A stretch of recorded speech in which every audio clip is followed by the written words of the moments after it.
सभी का हार्दिक स्वागत अभिनंदन करता हूं। प्रगतिवाद की हम लोग बात कर रहे हैं। पूर्व में 2 व्याख्यान हम लोग ले चुके हैं और ये तीसरा व्याख्यान है प्रगतिवाद भाग 3। हम लोग बात करने वाले हैं कि ये प्रगतिवाद जो है उसकी प्रमुख प्रवृत्तियां क्या थी। 2 चीजों का ध्यान रखिएगा। सर्वहारा वर्ग साम्यवाद का समर्थक है और शोषक वर्ग, पूंजीपति वर्ग, शासक वर्ग का विरोध करता है। ये 2 चीजें महत्वपूर्ण है।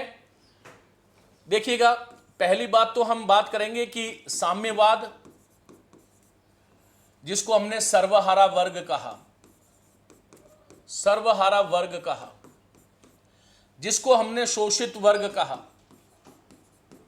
जिसको हमने वंचित वर्ग कहा, जिसको हमने उपेक्षित वर्ग कहा। प्रगतिवादी साहित्य इन सब ये जो वर्ग है इसको जो है वो हमेशा प्रखरता के साथ अपने साहित्य में रेखांकित करता है। ये आप सभी साथी ध्यान रखिएगा।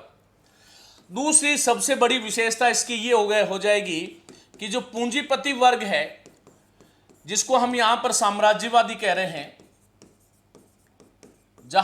जिसको यहां पर हम सामंती शासन कह रहे हैं, या जिसको हम राजनीतिक शोषण कह रहे हैं, राजनीतिक शोषण कह रहे हैं, उसकी घनघोर उपेक्षा है, उसका घनघोर विरोध आपको इस साहित्य में देखने को मिलता है।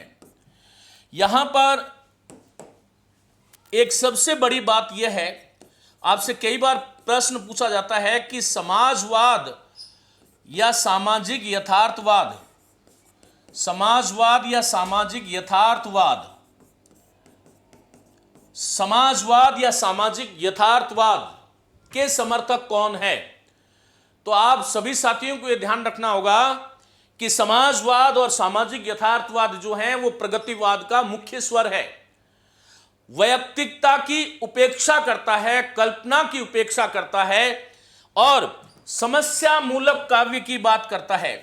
जो सामाजिक समस्याएं हैं उन सामाजिक समस्याओं को लेकर के चलने वाला साहित्य है।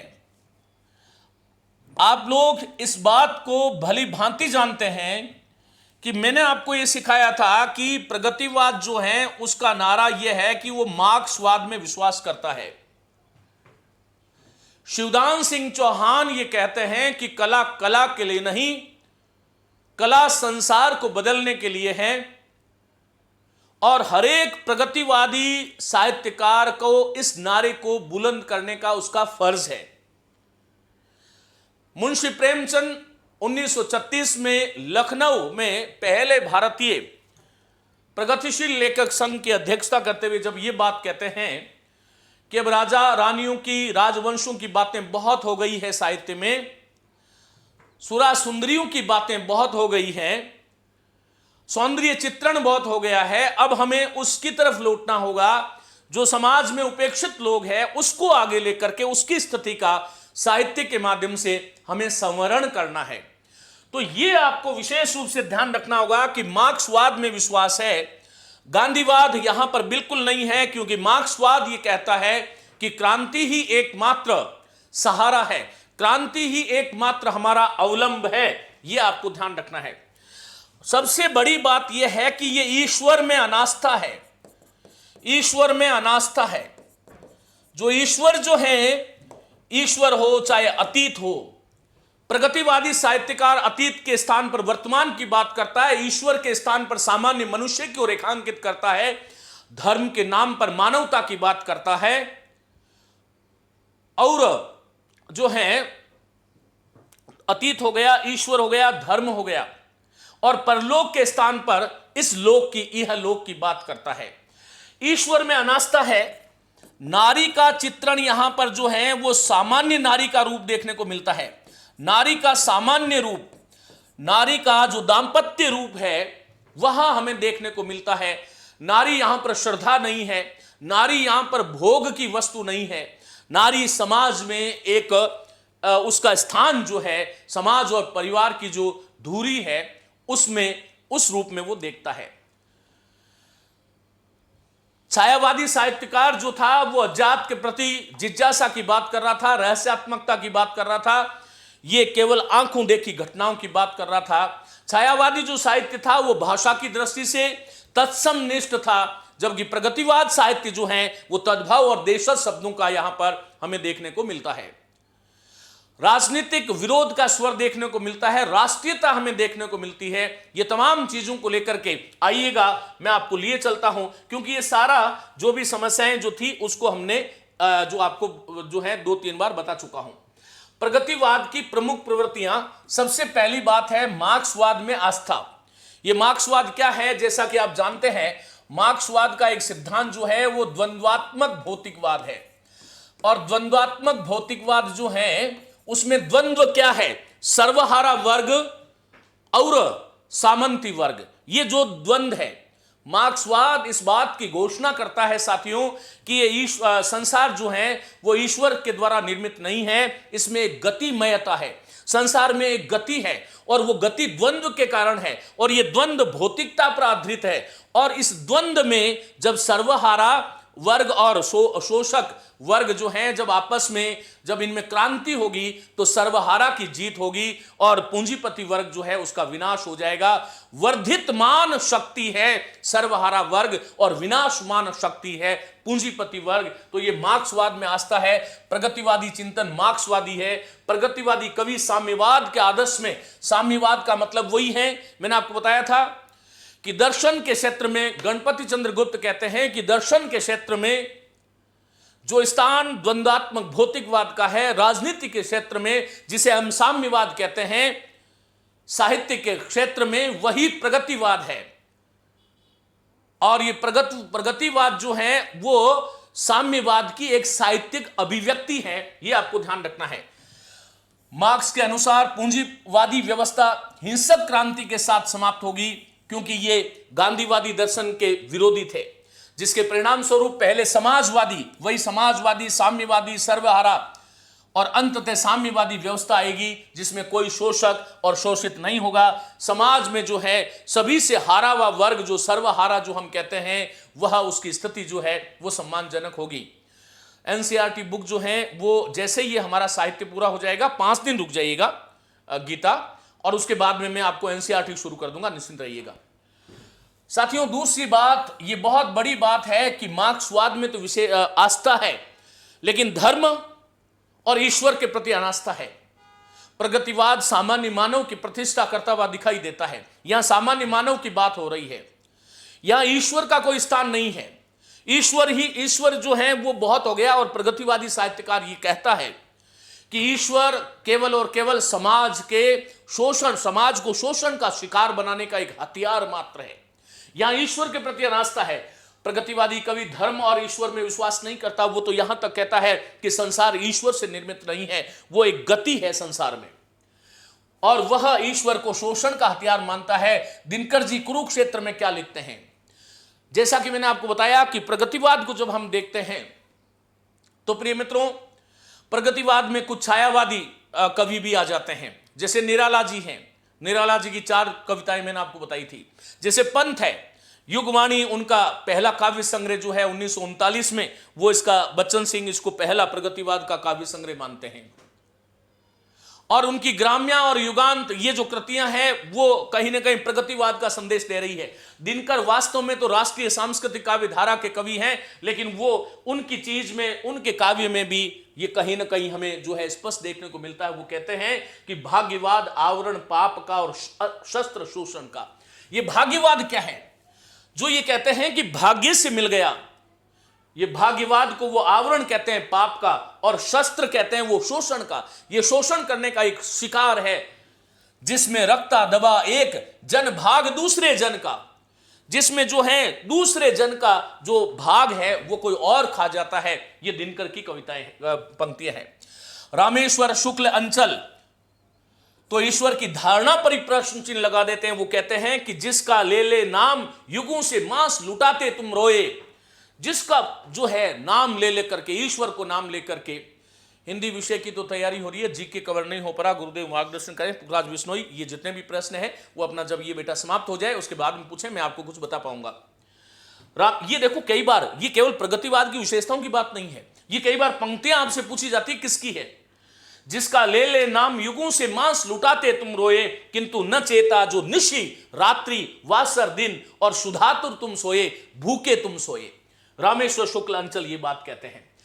दूसरी बात, सबसे बड़ी विशेषता जो है प्रगतिवाद की है साथियों, सामाजिक यथार्थवाद। यह सामाजिक यथार्थवाद क्या है, मैं बहुत लंबी चौड़ी बात नहीं करूंगा। आप जानते हैं कि रीतिकालीन साहित्य कैसा था, और उससे पहले यदि बात करूं तो भक्तिकालीन साहित्य में ईश्वर, धर्म, आस्था, अनास्था, यही सब काव्य का विषय बनते हैं। समाज की चिंता वहां पर कम थी। जरूर कबीर में हमें देखने को मिलती है, समाज की चिंता करते हैं, कुरीतियों का, आडंबरों का, बाह्य आडंबरों का वो पुरजोर विरोध करते हैं। और नागार्जुन जो इसके प्रगतिवाद के जो प्रतिनिधि कवि हैं, उसको हम बाबा तो कहते ही हैं, यात्री कहते ही हैं, और आधुनिक भारत में जन प्रतिनिधि कवि कहते हैं। लेकिन सबसे बड़ी उपाधि नागार्जुन के साथ जुड़ती है, और वही जुड़ती है आधुनिक कबीर है। कबीर में जिस प्रकार फकीराना अंदाज था, और वो जैसे शासन व्यवस्था पर जो कुठाराघात करते थे, वैसी लेखनी आगे मैं आपको बताऊंगा। ये देखिएगा, अकाल और उसके बाद उनकी कविता है नागार्जुन की। वो समाज की चिंता कर रहे हैं। हां संतोष नामदेव, वो समाज की चिंता कर रहे हैं। समाज में जो घटित हो रहा है उस सामाजिक यथार्थवाद को काव्य का विषय बना रहे हैं, यह आपको ध्यान रखना है। प्रगतिवादी कवि जो है यथार्थवाद में विश्वास करता है, वो आदर्शवाद की बात नहीं करता, अतीत की बात नहीं करता, अतीत के भारत का गौरवगान नहीं करता, अध्यात्म से उसका कोई लेना देना नहीं है। ये मानव ही उसके लिए अध्यात्म है, यही उसके लिए उपासनीय है। सामान्य मानव ही प्रगतिवाद की नजर में ईश्वर है। इनका यथार्थवाद सामाजिक मान्यताओं पर आधारित है। महत्वपूर्ण करोगे, जिसके अनुसार मानव के यथार्थ को निर्धारित करने वाली सबसे ताकतवर शक्ति अर्थव्यवस्था या उत्पादन प्रणाली है। सबसे ताकतवर शक्ति क्या है? अर्थव्यवस्था और उत्पादन प्रणाली है। मार्क्स ने कहा भी है कि सारा चिंतन, सारी संस्कृति पेट भरने के बाद ही अस्तित्व में आती है, और यही भाव इन कवियों का है। हम देखते हैं, भूखे भजन होई ने गोपाला, पढ़ा है ना आपने, कि जब भूखा है तो भजन नहीं होता, पहले पेट में कुछ चाहिए। और यही मार्क्स का सारा चिंतन है, और इसको हमारे हिंदी के बाबा, हिंदी के आधुनिक कबीर, हिंदी के यात्री, हिंदी के वो जन भावनाओं के कवि नागार्जुन रेखांकित करते हैं। उनकी एक कविता है अकाल और उसके बाद।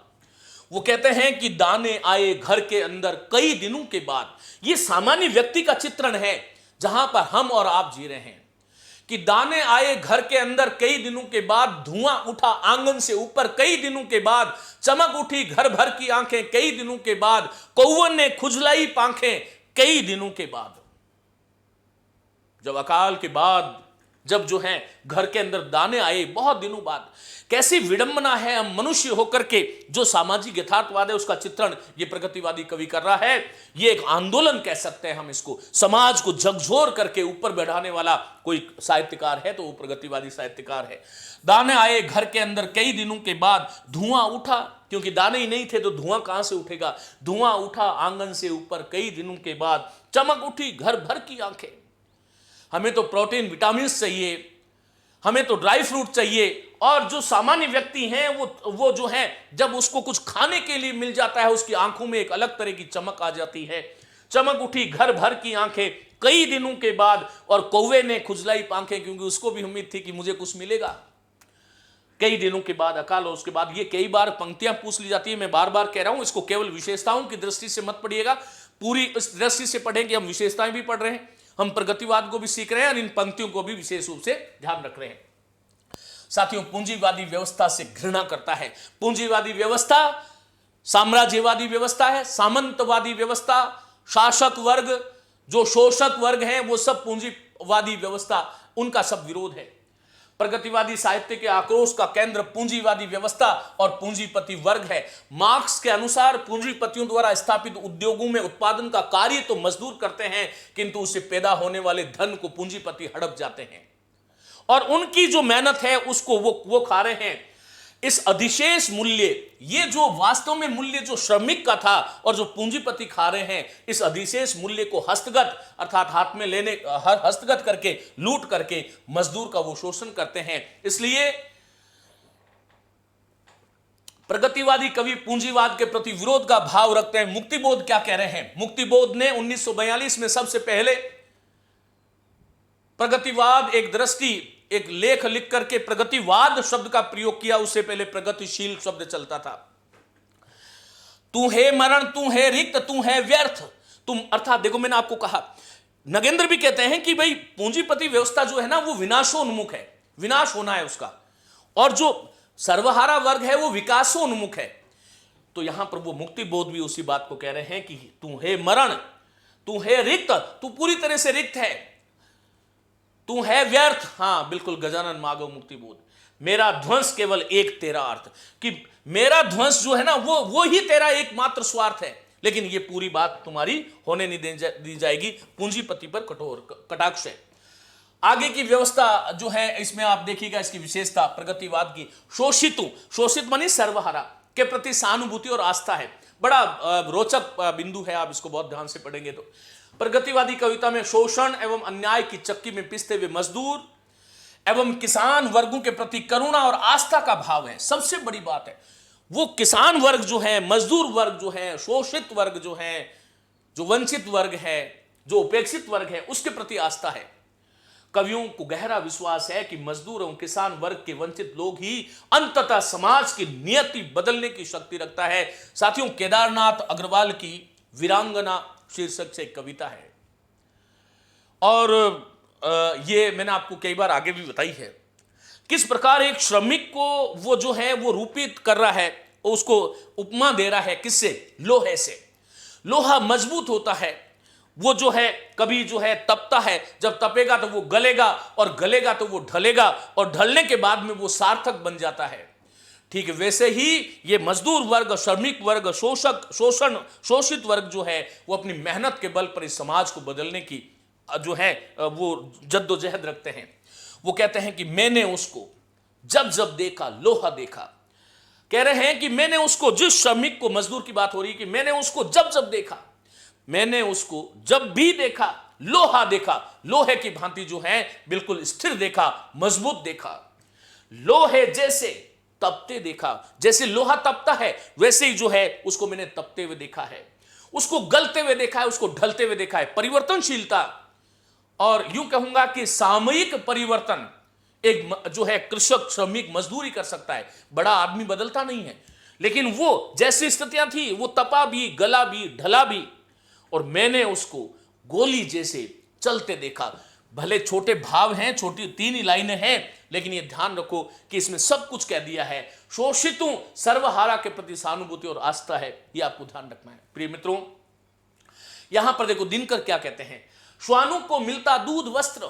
श्वान जो है, अरे पूंजीपति वर्ग के यहां पर जो श्वान जो है, वैसे तो हमारी भारतीय संस्कृति जो है वो जो है सभी जीवों को समान धर्म से देखती है, समान भाव से देखती है, लेकिन वो कह रहे हैं कि श्वानों को मिलता दूध, ये हकीकत थी कि पूंजीपति वर्ग के घर में जो श्वान है, कुत्ते हैं, उनको दूध भी है, उनको वस्त्र भी है, और भूखे बालक अकुलाते हैं, मां की छाती से चिपक ठिठुर जाड़ों की रात बिताते हैं, उनको ओढ़ने को वस्त्र नहीं है, पीने को दूध नहीं है। और ये मनुष्य की तो ये दशा है, और श्वान की ये दशा है। युवती के लज्जा वसन बेच जब ब्याज चुकाए जाते हैं, मालिक जब तेल फुलेलूं पर पानी सा द्रव्य बहाते हैं। कितनी सुंदर बात वो कह रहे हैं कि युवती के लज्जा वसन बेच जब ब्याज चुकाए जाते हैं।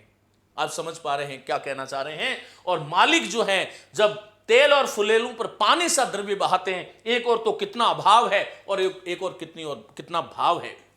सामाजिक व्यवस्था का परिवर्तन, सामाजिक जो व्यवस्था हमारी चली आ रही है, प्रगतिवादी कवि उसको बदलना चाहता है। साथियों, प्रगतिवादी कवि सामाजिक संरचना में केवल बदलना ही नहीं चाहता, वो क्रांतिकारी परिवर्तन चाहता है। नोट कीजिएगा।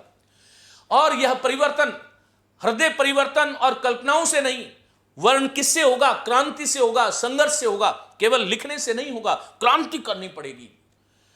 और यह परिवर्तन जब होगा तब पूरी तरह से होगा, आमूल चूल होगा। केवल व्यवस्था में परिवर्तन नहीं होगा, पूरी व्यवस्था का परिवर्तन होगा। प्रगतिवादी कवि सामाजिक संरचना में क्रांतिकारी परिवर्तन चाहता है। यह परिवर्तन हृदय परिवर्तन जैसी कल्पनाओं से नहीं, वरन वर्ग संघर्ष। मैंने आपको बताया कि मार्क्सवाद इस बात में आस्था रखता है कि केवल और केवल पूंजीपति को हराने का एक ही माध्यम है, अहिंसा नहीं, हिंसक क्रांति। यह परिवर्तन आमूल चूल होगा, यह व्यवस्था में नहीं, व्यवस्था का होगा। दिनकर क्या लिखते हैं, सदियों की ठंडी बुझी राग सुगबुगा उठी। जब हमें आजादी मिली उसके बाद में वो लिखते हैं कि सदियों की जो ठंडी बुझी राग जो थी वो अब सुलग उठी है, मिट्टी सोने का ताज पहन इठलाती है। अर्थात सामान्य जनता जो है वो सोने का ताज पहन करके इठलाएगी। दो राह अर्थात उनको रास्ता दो, दो राह समय के रथ का घर घर नाद सुनो। वो जो समय है, समय बदल रहा है, अब किसानों का, वंचितों का, दलितों का समय आ रहा है और उनका जब रथ चलेगा तो उसका घर घर नाद जो है वो सुनो। दो राह अर्थात उनको रास्ता देना पड़ेगा। समय के रथ का घर घर नाद सुनो, सिंहासन खाली करो कि जनता आती है। अब ये सिंहासन जो है अर्थात जो ये राजतंत्र है, इस राजतंत्र से हमें जो है प्रजातंत्र की ओर जाना होगा। और ये बात सत्य है। सुन लो शासकों, सुन लो शोषकों, सुन लो पूंजीपतियों, समय के रथ का घर घर नाद सुनो। अब समय बदल रहा है और सिंहासन खाली करो कि जनता आती है। ये हमारा साहित्यकार उस समय पूरे समाज को एक पूरी तरह से आमूलचूल परिवर्तन की बात वो कर रहा है। प्रगतिवादियों की स्पष्ट धारणा है कि वर्ग संघर्ष के बीच का कोई वर्ग संघर्ष में बीच का कोई रास्ता नहीं, वर्ग संघर्ष में बीच का कोई रास्ता नहीं होता। जो शोषित वर्ग के पक्ष में नहीं, वह शोषक के पक्ष में है। बीच का कोई रास्ता नहीं है। या तो बोलो कि हम आपके साथ में हैं, हम शोषकों के विरुद्ध हैं। और मार्क्सवादी विचारधारा पाश्चात्य संस्कृति से मिलती जुलती है ना। पुखराज बिश्नोई, मैंने आपको बताया था कि फ्रांस पेरिस में जो है हेनरी बारबूज ने और जितने भी प्रगतिशील, ये देखिएगा फासिस्टवाद जो था ये पूरी वैश्विक क्रांति थी। यूं कहूंगा कि राष्ट्रीय अंतर्राष्ट्रीय पूरी घटनाएं जो है वो सामान्य व्यक्ति के साथ में खड़ी हो रही थी बेटा, इसलिए वैश्विक क्रांति है। सर आपने ये कविता नहीं डलवाई छायावाद की पीडीएफ में? हाँ डलवा देंगे बेटा। चलो अब आ गया। ओके, तो वो मैं ये बात कह रहा हूं कि जो शोषित वर्ग के पक्ष में नहीं है ना, वह शोषक के पक्ष में। उनकी एक ही धारणा थी कि बीच का रास्ता नहीं। तटस्थता की चादर ओढ़ने वाले भी अंत इतिहास में अपराधी ही माने जाते हैं। दिनकर फिर लिखते हैं कि समर शेष है नहीं पाप का भागी केवल व्याध। ये जो व्याध है ना, अर्थात जो शिकारी है, चाहे अंग्रेज हैं चाहे हमारे भारतीय प्रशासक है, ये जो है पाप का भागी नहीं केवल व्याध। अभी भी समर शेष है, अभी भी युद्ध जो है वो शेष है। हमें आर्थिक दृष्टि से स्वतंत्र होना है। हम केवल कागजों में आजाद हुए हैं। जो तटस्थ हैं वो कहते हैं देखो बीच का रास्ता नहीं है ना। जो तटस्थ हैं अर्थात जो तटस्थ है वो शोषक वर्ग के पक्ष में है। जो तटस्थ है समय लिखेगा उनका भी अपराध, उनका समय एक तरह से ये धमकी है उनको, पूंजीपतियों को। साथियों, राष्ट्रीय चेतना नागार्जुन के भावों में हम देखेंगे प्रगतिवादी कवि भी राष्ट्रीयता की जो चेतना है उससे युक्त है, परंतु उसके लिए राष्ट्रीयता का अर्थ छायावादी कवि जो है ना उनसे भिन्न है। ये कवि सांस्कृतिक राष्ट्रवाद के समर्थक नहीं है, न ही इन्हें राष्ट्र के गौरवमयी अतीत महत्वपूर्ण करोगे। मैंने आपको कहा अतीत की बात ही नहीं करता। हम ऐसे थे, हम जो है कौन थे, क्या हो गए, ये भारतेंदु युग में हमने पढ़ा था, क्या होंगे अभी, आओ सब मिलकर बैठे विचारे अभी। तो यहां पर गौरवमय अतीत या महान दर्शन के प्रति भावुक होना उनको पसंद नहीं है कि हमारी भारतीय संस्कृति ऐसी थी, वैदिक काल से ऐसी थी, उसके बाद में ऐसी थी। ये तो राष्ट्र के महत्व, राष्ट्र का महत्व राष्ट्र के वंचित नागरिकों के आधार पर तय करते हैं कि राष्ट्र कोई बड़ा है तो वो तभी बड़ा है जब वो उसमें उस राष्ट्र में वंचित वर्ग जो है उसको वो कितना सहयोग कर पा रहे हैं, तभी वो बड़ा है। ये आप हेल्पलाइन पे बात कर लें, राजस्थान जो आपका कमेंट है मैंने पढ़ लिया है। वो कहते हैं कि जहां न भरता पेट, देखो बहुत साफ बात कहता है, अभिधात्मक शैली है। छायावाद में लाक्षणिकता थी, जो है प्रतीकात्मकता थी, बिंबात्मकता थी। प्रतीकात्मकता तो यहां पर भी हमें देखने को मिलेगी, आगे बात करेंगे, बहुत ध्यान से सुनना मेरी बातों को। लेकिन यहां लाक्षणिकता नहीं है, अभिधात्मक, सीधा हथौड़ा है, कोई घुमा फिरा करके बात नहीं है कि जहां न भरता पेट देश वह कैसा भी हो, महानरक है कागज की आजादी मिलती, ले लो दो दो आने में। अरे ये देखो कितना बड़ा कटाक्ष है व्यवस्था पर। तभी आधुनिक कबीर कह रहे हैं कागज की आजादी मिलती। आज भी हम आजाद कहां हुए हैं? और यदि विचार करके विचार करें तो मेरी वाणी की सीमा है, हम सभी जानते हैं कि कहीं ना कहीं आज भी हमारी जो दुनिया है उसमें शोषक और शोषित वर्ग है। ये बात सत्य है। एक तरफ जो है वो बड़े बड़े पेट पाले जा रहे हैं और वहां पर जो है वो सारी दुनिया का उपभोग कर रहे हैं, और दूसरी तरफ जो है वो आज आधारभूत सुविधाएं जो है उससे भी हम वंचित हैं। इस बात को आप सभी साथी शायद सहमत हैं। तो नागार्जुन कह रहे हैं कि जहां न भरता पेट, देखो साहित्य कैसे बदल गया। मैंने आपको कहा कि साहित्य पढ़ना एक फिल्म है, वो फिल्म 3 घंटे की नहीं होकर के 400 घंटे की है, 400 घंटे में पूरा हो जाता है। तो ये कैसे, जब हम आदिकाल में जब हम बात कर रहे थे कैसी बातें थी, भक्ति काल में ऋतु काल में कैसी बातें थी, जब आधुनिक काल शुरुआत हुई थी तब कैसी बातें थी। अब यहां पर सीधा सपाट साहित्य आ गया है, जहां न भरता पेट देश व कैसा भी हो, महानरक है कागज की आजादी मिलती, ले लो दो दो आने में। अर्थात ये सब का सब जो है चीजें वो व्यर्थ है जब तक वंचित वर्ग आगे नहीं बढ़ेगा, जब तक जो है इस आजादी का कोई मूल्य नहीं है। राजनीतिक चेतना, और इस पर सबसे ज्यादा कुठाराघात मेरी दृष्टि में जो है नागार्जुन ने किया है। नागार्जुन इस युग के प्रतिनिधि कवि हैं, आप जैसा कि मैंने आपको बताया, और उनकी कविताओं को जो हम पढ़ेंगे बड़ा आनंद के साथ पढ़ेंगे कि वो किस प्रकार से बिल्कुल सीधी सपाट चोट कर रहे हैं। प्रगतिवादी कवि कई अन्य कवियों की तरह राजनीति से दूर नहीं भागते, बल्कि राजनीति के यथार्थ को पहचान कर उसको प्रतीक और यथार्थ बदलने की सबसे महत्वपूर्ण शक्ति के रूप में देखते हैं। ये उदारवादी लोकतंत्र का अंध समर्थन करने के स्थान पर उसके आंतरिक विसंगतियों का चित्रण करते हैं एवं बताते हैं कि तथाकथित लोकतंत्र जिसे आज हम जी रहे हैं वस्तुतः किस प्रकार का शोषक वर्ग के हितों की ही सुरक्षा एवं अभिवृद्धि कर रहा है। साथियों, खादी ने मलमल से चुपचाप साठ गांठ कर डाली। खादी ने मलमल से चुपचाप 60 गांठ कर डाली है, बिरला टाटा डालमिया की 30वें दिन दिवाली है। ये बिल्कुल सीधा नाम लेकर के बिरला की, टाटा की, डालमिया की 30वें दिन दिवाली है। और ये खादी कौन? जो राजनेता है, ये प्रतीक है। ये राजनेता जो है, मलमल कौन? पूंजीपति। ये आपस में जो है इन्होंने 60 गांठ कर डाली है, जो है तुम मेरी थपथपा मैं तुम्हारी थपथपाता हूं, सब दोनों मिलके वाह वाह बोलेंगे। और जो है इनकी सबकी दिवाली जो है 30वें दिन दिवाली है। लूटपाट के काले धन की करती है रखवाली। ये काला धन आज भी हमारे लिए सबसे बड़ी समस्या है और इसके ऊपर बड़े बड़े आंदोलन हुए हैं, आप सभी साथी जानते हैं। बड़ा विषय है ये। लूटपाट के काले धन की करती है रखवाली, पता नहीं दिल्ली की देवी गोरी है या काली। कैसी बातें यहां पर देखिएगा कि लूटपाट का जो काला धन है, ये खादी अर्थात राजनेता जो है उनको रखवाले कर रहे हैं। और मैं जो है इस पे संदेह व्यक्त कर रहा हूं और दुर्भाग्य से मुझे कहना पड़ रहा है कि ये दिल्ली की देवी जो है वो गोरी हैं या काली हैं, अर्थात ये सही न्याय करती हैं या अन्याय जो किया जा रहा है उस पर काला पर्दा डालने वाली है। आगे वो कहते हैं श्वेत श्याम रत्नार, देखो बड़ा कटाक्ष है। उनकी एक कविता है आए दिन बहार के, उसमें वो क्या कहते हैं? श्वेत श्याम रत्नार आंखियां निहार के। कई बार श्वेत ऐसा भी लिखा मिलेगा आपको वहां पर और श्याम ऐसा लिखा मिलेगा, पंक्तियां पूछी जा सकती है, लेकिन हमने ये लिखा है श्वेत श्याम रत्नार आंखियां निहार के, सिंडिकेटी प्रभु की पग धूरी झार के। ये आज भी हम देखते हैं हमारी व्यवस्था में, बार बार मैं कह रहा हूं कि ये व्यवस्था कहीं ना कहीं आज भी मौजूद है। अब हालांकि हम थोड़े से ज्यादा जो है समर्थ हो गए हैं, मध्यम वर्ग की जो चेतना है वो अपने अधिकारों के प्रति थोड़ा सा जो है उनमें आत्मबोध हुआ है। लेकिन ये बात सही है कि श्वेत बिल्कुल सफेद, श्याम काली और रत्नार आंखों में लालिमा वाली आंखियां निहार के कटाक्ष से पूंजीपतियों के लिए कह रहे हैं।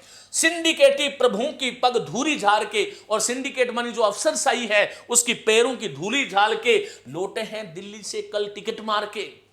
नागार्जुन कितनी सुंदर बात लिखते हैं कि टिकट कैसे मिल रहा है, लौट कहां जब वो सिंडिकेटी प्रभु की पग धूरी झाली, जब जो सत्ता जो थी उसकी पग धूरी झाल दी तो लौटे हैं दिल्ली से कल टिकट मार के। खिले हैं दांत जू अनार के, खिले हैं दांत जू दाने अनार के, खिले हैं दांत जू दाने अनार के, आए दिन बहार के। कितनी सुंदर बात है कि उनके दांत कैसे हैं, मानो अनार की तरह हैं, और जो है आए दिन उनके बाहर के। नारी के मानवीय रूप की प्रतिष्ठा महत्वपूर्ण करोगे, वहां पर क्या थी, नारी तुम केवल श्रद्धा हो विश्वास रजत नग पक्तल में। हाँ, वो 60 गांठ सब सही है। देखो ये ध्यान रखो, सुने सरिता कुमारी, अच्छा प्रश्न किया। मैं जब इसको बोल रहा था तब भी मेरे मन में आया, लेकिन क्या होता है बेटा, कवि को छूट है, कवि व्याकरण पढ़ करके कवि नहीं बनता है। कवि शब्दों को कैसे भी, मैंने आपको कहा ना, अभी कुछ बताया होगा, श्वेत कैसे लिखा है, ऐसे लिखा है, वो शाम ऐसे लिखा है, लेकिन है तो ऐसे ना। तो वैसे ही जो है ना, वो मूल जो चीजें हैं ना, वो 60 गांठ ही होता है शब्द, लेकिन वहां पर जो है कवि को ये छूट मिलती है, ये आपको ध्यान रखना है। नारी के मानवीय रूप की प्रतिष्ठा, हम जब व्याकरण की बात कर रहे हैं तब वो व्याकरण वाले मैया जी यहां नहीं होते हैं, और जब साहित्य काव्य शास्त्र पढ़ाता हूं तब वो साहित्य वाले और व्याकरण वाले मैया जी नहीं होते, कोई और होते हैं। तो ये आपको ध्यान रखना है। तो नारी के मानवीय रूप, उसकी दाम्पत्य रूप की प्रतिष्ठा है, याद रखोगे। दाम्पत्य रूप मानी नारी जो सामान्य नारी है, जो हमारे घर में जो पत्नी है, जो बहन है, जो मां है, उसका रूप वहां पर चित्रित किया गया है, यह आपको ध्यान रखना है। प्रगतिवादी कवियों ने नारी के शोषित रूप को स्वीकार किया है। किसको महत्वपूर्ण करोगे, शोषित रूप को। यदि मैं प्रश्न पत्र बनाऊं तो इसी प्रकार की चीजें दूंगा आपको। सदियों से नारी पुरुष के हाथ की कठपुतली बनी हुई है। आदि काल में वे केवल भोग्या मात्र थी।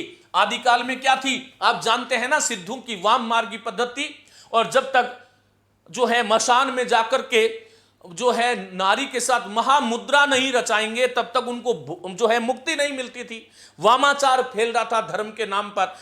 आदि काल में नारी केवल भोग की वस्तु थी। भक्ति काल में वो माया बन गई। नारी की झाई प्रत अंधा होत भुजंग, कबीरा तिन को कौन गति रे जो नित नारी को संग।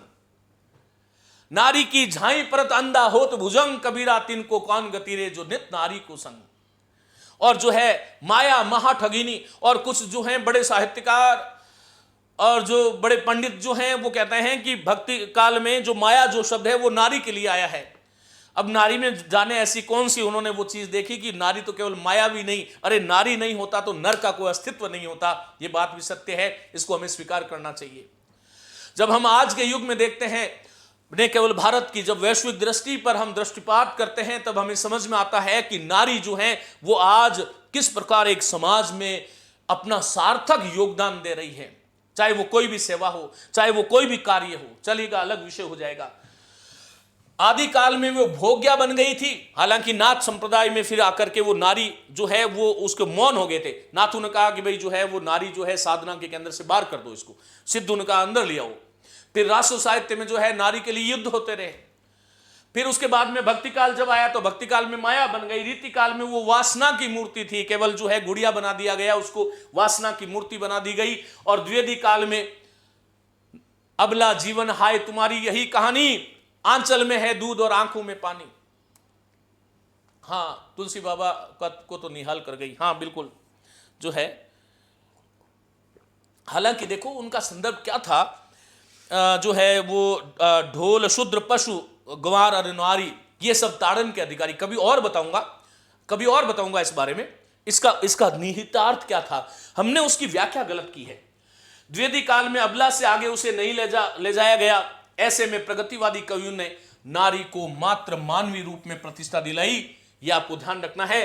प्रतिष्ठित कर उसे उसके स्वातंत्र्य की वकालत की है। जैसा कि पंत ने क्या लिखा है, योनि नहीं है रे नारी वह भी मानवी प्रतिष्ठित, उसे पूर्ण स्वाधीन करो वह रहे ने नर पर अवसित। अवसित मानी नर पर आश्रित नहीं रहे। योनि नहीं है रे नारी, वो केवल उत्पत्ति स्थल नहीं है, वो केवल संसार को जन्म देने वाली फैक्ट्री नहीं है, वे भी मानवीय प्रतिष्ठित, उसकी भी मानव के रूप में प्रतिष्ठा होनी चाहिए। उसे पूर्ण स्वाधीन करो, स्वतंत्र करो, अपने अधीन करो, वह रहे न नर पर अवसित। और कौन व्यक्ति लिख रहा है ये बात, जिसने जीवन में कभी विवाह नहीं किया। सौंदर्य के उपासक वो थे, लेकिन और सुंदर भी थे, लेकिन फिर भी वो नारी का कितना जो है उसने स्वाभाविक रूप कह रहे हैं, वो कह रहे हैं उसे मानवी का गौरवपूर्ण स्वत्व दो, नूतन जो है उसको, नूतन जो है उसका गौरवपूर्ण जो है वो है, उसका सम्मान मिलना चाहिए। उसका मुख जग का प्रकाश हो उठे, अंध अवगुंठन। ये जो हमारी कुरीतियां जो है उससे बाहर निकल करके नारी जो है वो एक स्वाधीन हो जाए। साथियों, ग्राम्य प्रकृति जहां पर हम देखते हैं छायावाद की जो प्रकृति जो थी वो आभिजात्यता थी। तो वो अभिजात्य प्रकृति से बाहर आकर के यहां पर ग्राम्य प्रकृति का वर्णन है। प्रगतिवादी कवि प्रकृति को सैलानी की नहीं किसान की आंखों से देखता है। वो केवल जो है मन बहलाने के लिए आजकल जाते हैं ना रईस लोग, झरने देखने के लिए, प्रकृति देखने के लिए। हमारे पास तो 2 जून की रोटी के लिए हम लड़ते हैं, लेकिन पूंजीपति वर्ग जो है वो जो है आप जानते हैं सब कहानी हकीकत क्या है। तो वो सैलानी की दृष्टि से नहीं, वो किसान की आंखों से देख रहे हैं, क्योंकि ये कवि जन के प्रतिनिधि है, अभिजात मानी कुलीन वर्ग के नहीं। प्रकृति का मानवीकरण प्रगतिवादियों ने भी किया है, किंतु उनकी दृष्टि आम आदमी की दृष्टि है। जो आम आदमी के जो अभिधान है, चाहे वो चूल्हा है, चाहे वो चक्की है, चाहे वो कानी कुत्ती है, चाहे वो छिपकली है और चाहे चूहा है, वे अपने आसपास की प्रकृति को देखते हैं, जिसे छायावादी कवियों की भाषा में भदेश कहा गया। पूछा गया प्रश्न है कि छायावादी जो कवि है वो आपसे पूछ लिया जाए कि छायावादी कवि प्रगतिवाद कवियों की जो प्रकृति है उसको किस रूप में कहते हैं? वो भदेश मानी भद्दापन है उसमें। क्या कह रहे हैं वो? लेकिन ये भद्दापन नहीं है, ये वो व्यक्ति समझता है जिसके घर में चूल्हा है, और वो व्यक्ति समझता है जिसके पास अनाज की कमी है, और वो व्यक्ति समझता है वो धर्मपरायण है, क्योंकि हमारा हिस्सा केवल हम जब खाना बनाते हैं तो पहली रोटी हम गाय को देते हैं, हमारी परंपरा है। हम हमारे कुत्ते को खिलाते हैं, ऐसा नहीं है कि पहले उसको खिलाते हैं और फिर बाद में। नामदेव को देखिएगा, जब वो जो है बड़े जो है उन्होंने कठोर उपवास किया, और उपवास के अनंतर जब वो एक रोटी मांग करके लाते हैं, उसके ऊपर जो है वो जैसे ही वो घी लेने के लिए अंदर जाते हैं उस पर लगाने के लिए, और जो है उसको लेकर के जो है वो श्वान जो है भाग जाता है, वो पीछे घी की जो मटकी है उसको लेकर के जा रहे हैं। अरे भगवान रुको, इसको चुपड़ करके खाओ। ये हमारी जो परंपरा जो थी वो ऐसी थी। कई दिनों तक चूल्हा रोया, मानी अकाल हुआ तो बहुत दिनों बाद में जो है चूल्हा रोया, क्योंकि चूल्हा कब नहीं रोता? जब जलेगा नहीं तो रोएगा। देखो बिल्कुल वीरान पड़ा है, और चक्की रही उदास, पीसने को कुछ था नहीं। कई दिनों तक कानी कुतिया, ये तो खैर तुक है, कानी कुतिया सोई उसके पास, कई दिनों तक लगी भीत पर छिपकलियों की गश्त, छिपकलियां भी देखती रही कुछ मिलेगा क्या खाने को, और कई दिनों तक चूहों की भी हालत रही शिकस्त, चूहे भी खाए क्या। हाँ, ये आम व्यक्ति जो है बेटा, मध्यम वर्गीय व्यक्ति के जीवन में केशव बिल्कुल ये समय आता है, और ये बात सत्य है, ये सभी ने देख रखे हैं, चाहे तुम हो चाहे मैं हूं, तो ये बातें सत्य हैं, है ना। प्रकृति के प्रति किसी किसान या ग्रामीण का लगाव किस स्तर का होता है, इसे केदारनाथ अग्रवाल की निम्नलिखित कविता से समझा जा सकता है। वो कैसे प्रकृति का मानवीकरण कर रहे हैं, देखो केदारनाथ अग्रवाल, वो कह रहे हैं कि आज नदी बिल्कुल उदास थी। वो कैसी भावनाएं हैं, बिल्कुल उदास थी, शांत थी, नीरव थी, सोई थी अपने पानी में, अपने ही पानी में वो सोई थी। उसके दर्पण पर बादल का वस्त्र पड़ा था। बादल जो है, बादल ऊपर आते हैं, फिर आप पानी में देखो उसकी झांकी, उसके दर्पण पर बादल का वस्त्र पड़ा था। मैंने उसको नहीं जगाया, दबे पांव घर वापस आया। ये इस प्रकार का प्रकृति चित्रण जो है सामान्य आम व्यक्ति जैसे करता है। प्रगतिवादियों का प्रकृति चित्रण वर्ग संघर्ष की प्रतीकात्मक अभिव्यक्ति भी है। ये आपको ध्यान रखना है, महत्वपूर्ण करोगे। वर्ग संघर्ष की प्रतीकात्मक अभिव्यक्ति है। जो वर्ग संघर्ष है ना, उसको प्रतीक के माध्यम से, वो आगे बताऊंगा कैसे। छायावाद में जो प्रकृति कवि को अपनी गोद में आश्रय देती थी, पंत को देखिएगा, वह प्रकृतिवाद में आकर क्रांति का संकेत देने लगती है। और वो कहते हैं कि तेज धार का कर्मठ पानी चट्टानों के ऊपर चढ़कर मार रहा, घूंसे कसकर तोड़ रहा तट चट्टानी। ये चट्टान कौन है? पूंजीपति। ये पानी कौन है? शोषित वर्ग, वंचित वर्ग, दलित वर्ग। वो कह रहे हैं कि तेज धार का कर्मठ पानी, धार का जो कर्मठ पानी होता है वो चट्टानों के ऊपर चढ़ रहा है और मार रहा है घूंसे उनको कसकर, और तोड़ रहा है तट चट्टानी। अर्थात ये क्रांति का एक तरह से बिगुल था। ये आपको ध्यान रखना है।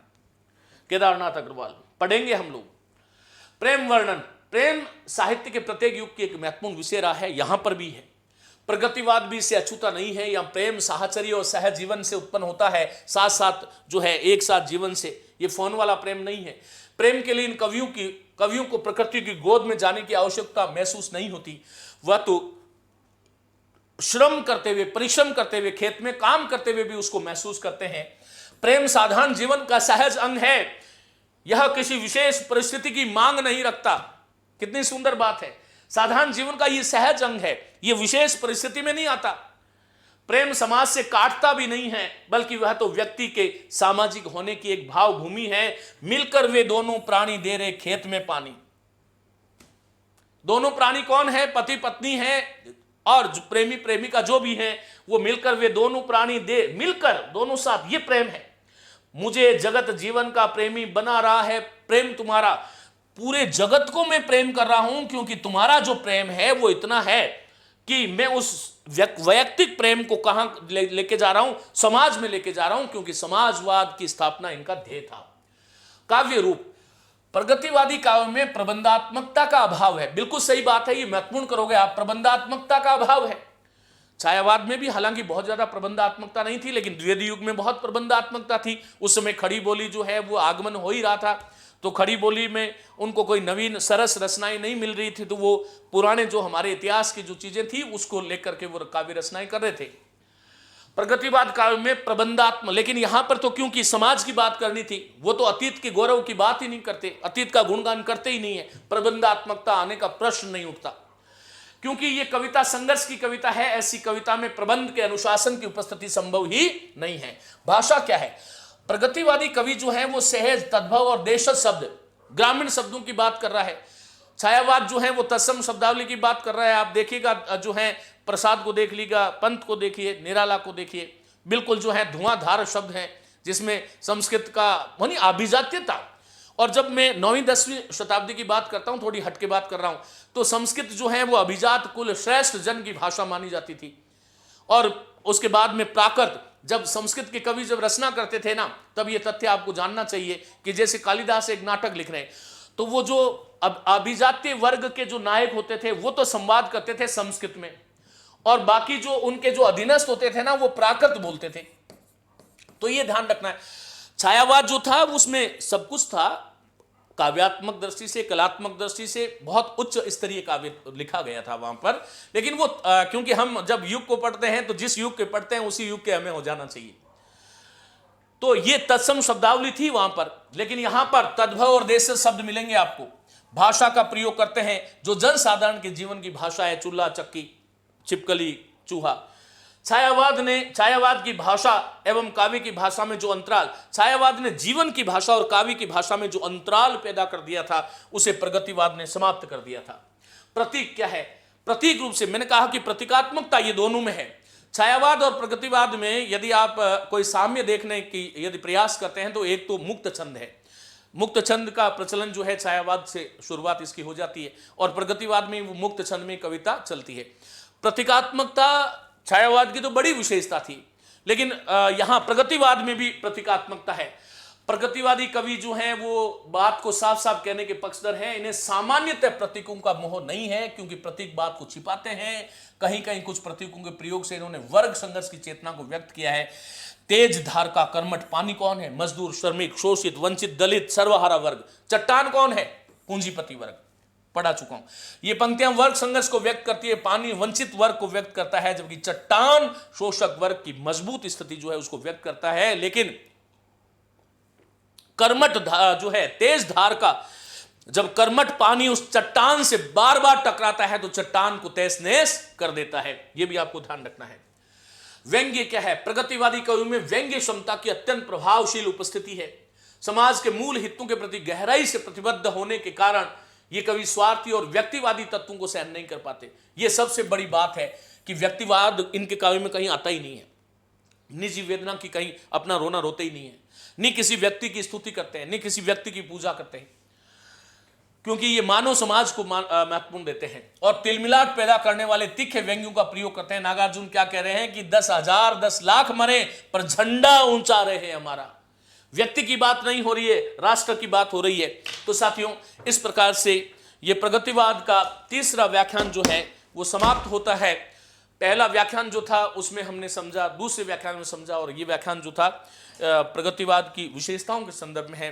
आगे हम लोग बात करेंगे प्रगतिवाद के बड़े महत्वपूर्ण कवि, जिसको बड़े आनंद के साथ मैं आपके सामने रखूंगा, नागार्जुन की बात करूंगा। और मेरी बहुत बहुत शुभकामनाएं। कोई यदि प्रश्न है तो आप कर लीजिएगा, अन्यथा जो है हाँ जीके के लिए देखिएगा जो है वैसे आप यदि पुस्तक के माध्यम से पढ़ना चाहें तो वो भी जो है आनंद आ गया, अच्छी बात है। तो बहुत अच्छी अच्छी पुस्तकें देखिएगा। जान वितान प्रकाशन की एक राजस्थान की पूरी पुस्तक है जिसमें प्रश्नों के माध्यम से लेकर के और उसको बहुत अच्छे से विस्तार से लिखा गया है। लिखने वाले लोग जो हैं वो कॉलेज के प्रोफेसर हैं, उच्च स्तरीय लोग हैं। भारत ज्ञान वितान उसी का दूसरा रूप संस्करण आया है। हालांकि फर्स्ट ग्रेड का जो फर्स्ट पेपर है उसमें 13 सब्जेक्ट है बेटा, और 13 सब्जेक्ट को हम जो है एक एक विषय की एक लिस्ट में आपको दूंगा, जो मेरी नज़र में जो मेरे साथी हैं उनसे पूछ के आपको जो है साइंस में क्या पढ़ना चाहिए, ये बातें हम कर चुके हैं खैर कई बार। आपको जो है मैथ्स में क्या पढ़ना चाहिए, आपको जो है इकोनॉमिक्स में क्या पढ़ना चाहिए, ज्योग्राफी में क्या पढ़ना चाहिए। भारतीय संविधान को लेकर के 2 किताबें आप सब जानते हैं, राहुल सर की किताबें हैं। और मैया पाठशाला पर यदि आपका पाठ्यक्रम है तो फिर आपको कुछ जो है नहीं तो कुछ पढ़ने की जरूरत है, नई कोई सामग्री की आपको जरूरत है। तो मेरी बहुत बहुत शुभकामनाएं। नमस्ते, धन्यवाद।